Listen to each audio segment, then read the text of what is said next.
Imagine करो कि आप कोई हाई फाइव हॉस्पिटल में ड्यूटी परफॉर्म कर रहे हो और एक ही दिन में 100 केसेस आ जाते हैं आपके पास। आसपास के लोग पूछते हैं कि क्या डॉक्टर साहब या साहिबा हमें परेशान होने की ज़रूरत है या नहीं। तो आप कैसे उनको कन्विंस करोगे कि ये 100 केसेस एक ही बीमारी के हैं, एपिडेमिक है, हमें अथॉरिटीज़ को परफॉर्म करना चाहिए, या ये मुख्तलिफ बीमारियों के हैं और ये डे टू डे रूटीन है। सो यहाँ पे हमारे पास आ जाती है एपिडेमिक इन्वेस्टिगेशन। टोटल 12 पॉइंट्स हैं एपिडेमिक इन्वेस्टिगेशन की, और ये हमें हेल्प करते हैं इन डिटरमाइनिंग कि अब एपिडेमिक हो चुका है और अब हमें इकदामात करने की ज़रूरत है। सो सबसे पहला स्टेप है वेरिफिकेशन ऑफ डायग्नोसिस। देखो, आप हॉस्पिटल में हो, मुख्तलिफ केसेस आपके पास आ रहे हैं।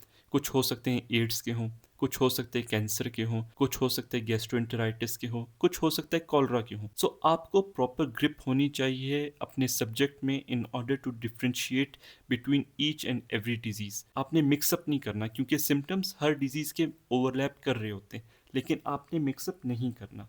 और ये कैसे होगा? प्रॉपर हिस्ट्री आपने लेनी है, प्रॉपर एग्जामिनेशन करनी है अपने पेशेंट की, और प्रॉपर लैब्स करवानी है, ताकि आपको पता चले कि ये केसेस मेरा जो है ये गैस्ट्रोएंटेराइटिस का है और ये केस जो है कॉलरा का है, ताकि प्रॉपर नंबर्स के बारे में आइडेंटिफिकेशन हो सके। डिजीज़ को डायग्नोस करने के बाद नेक्स्ट स्टेप आता है अबाउट एपिडेमिक की कंफर्मेशन। कैसे करेंगे? उसके लिए ज़रूरी है कि आपको पता होना चाहिए कि पिछले साल कितने केसेस आए थे इस स्पेसिफिक बीमारी के। अगर पिछले साल 25 केसेस आए थे और अगर अभी 50 केसेस आ गए, तो सिंपल सी बात, एपिडेमिक हो चुका। लेकिन अगर पिछले साल 25 केसेस थे और अगर आपके पास 10 केसेस आए, तो ये एपिडेमिक नहीं है, इन्वेस्टिगेशन यहीं पे रोक दो। लेकिन अगर 50 केस आ गए, तो ये एपिडेमिक है, इन्वेस्टिगेशन को आगे बढ़ाया जाए। थर्ड स्टेप क्या होगा? Getting complete record. रिकॉर्ड कहाँ से? आसपास के हॉस्पिटल से। आप एक हॉस्पिटल में हैं, आसपास के जितने हॉस्पिटल्स हैं सबसे आपने कांटेक्ट करना है। उनसे पूछना है कि ये कॉलरा, अगर मेरे पास इतने केसेस आ रहे हैं, मैं इनको एपिडेमिक की कैटेगरी में रख रहा हूँ, तो आपके पास कितने आए हैं कॉलरा के केसेस। इस तरह हमें क्या पता चलेगा? About prevalence of the disease in a society. यहाँ तक 3 स्टेप्स परफॉर्म कर लिया आपने। उसकी वजह से हुआ क्या? आपको पता चला कि कितने केसेस प्रेजेंट है सोसाइटी में, आया 100 हैं, 1000 हैं या 500 हैं। अब क्या करना है? अब आपने डिटरमाइन करना है कि कौन से लोग एट रिस्क हैं, और वो होगा कैसे? जितने भी केसेस आए हैं आपके पास, फॉर एग्जांपल 1000 केसेस हैं, सबको आपने क्या करना है? स्टडी करना है। उनकी क्या कैरेक्टरिस्टिक्स हैं, उनकी क्या एक्टिविटीज़ हैं, ताकि पता चल सके कि क्या वो रिस्क फैक्टर्स हैं जिनकी वजह से ये बीमारी हो रही है। नेक्स्ट स्टेप आ जाते हैं investigation of ecological factors, like water pollution के साथ एक्सपोजर तो नहीं है, एयर पोल्यूशन के साथ एक्सपोजर तो नहीं है, जो कि कंट्रीब्यूट कर रहे हैं डिजीज़ में। इस तरह हमें और अंदाज़ा हो जाएगा और इंफॉर्मेशन मिलेगी अबाउट रिस्क फैक्टर्स। यहाँ तक प्रॉपर नंबर्स के बारे में भी पता चल गया, रिस्क फैक्टर्स के बारे में भी पता चल गया। नेक्स्ट है अपनी डाटा की एनालिसिस करना in terms of person, place and time. Person analysis में क्या होगा कि कौन सा वो ग्रुप है जिसको डिजीज़ हो रही है, ताकि बाकी लोगों को सेव किया जा सके। प्लेस कि किस इलाके से ज़्यादातर केसेस आ रहे हैं, ताकि हमें पता चल सके कि सोर्स क्या है डिजीज़ की।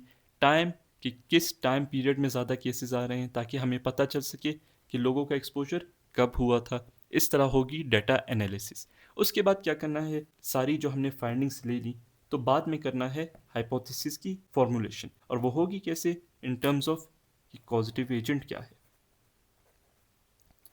कॉजेटिव फैक्टर क्या है, मोड ऑफ स्प्रेड क्या है डिजीज का। हाइपोथेसिस हमने बना लिया। अब हाइपोथेसिस की जान तब होगी जब हम इसको प्रूफ करके दिखाएंगे कि ये हाइपोथेसिस ट्रू है, क्योंकि ज़रूरी नहीं कि सारे हाइपोथेसिस क्या हों, ट्रू हों, कुछ फॉल्स भी होते हैं। तो टेस्ट कैसे करेंगे? हाइपोथेसिस को अपनी सारी फाइंडिंग्स लेंगे और दूसरे ग्रुप्स में इम्प्लीमेंट करेंगे।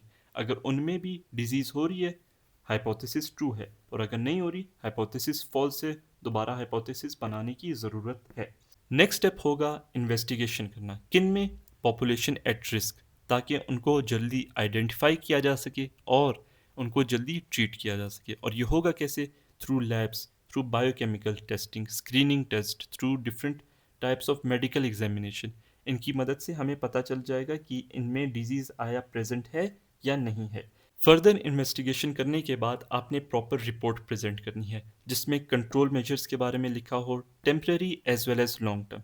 टेम्परेरी में क्या होगा कि ये जो अभी बीमारी है इसको कैसे कंट्रोल किया जाए, किस तरह के इक़दामात किए जाएँ, कौन से स्टेप्स लिए जाएँ जिसकी वजह से बीमारी कंट्रोल हो जाए। और लॉन्ग टर्म मेजर्स में कि ये अब एपिडेमिक जब हम कंट्रोल कर लेंगे तो उसको दोबारा होने से किस तरह रोका जा सके।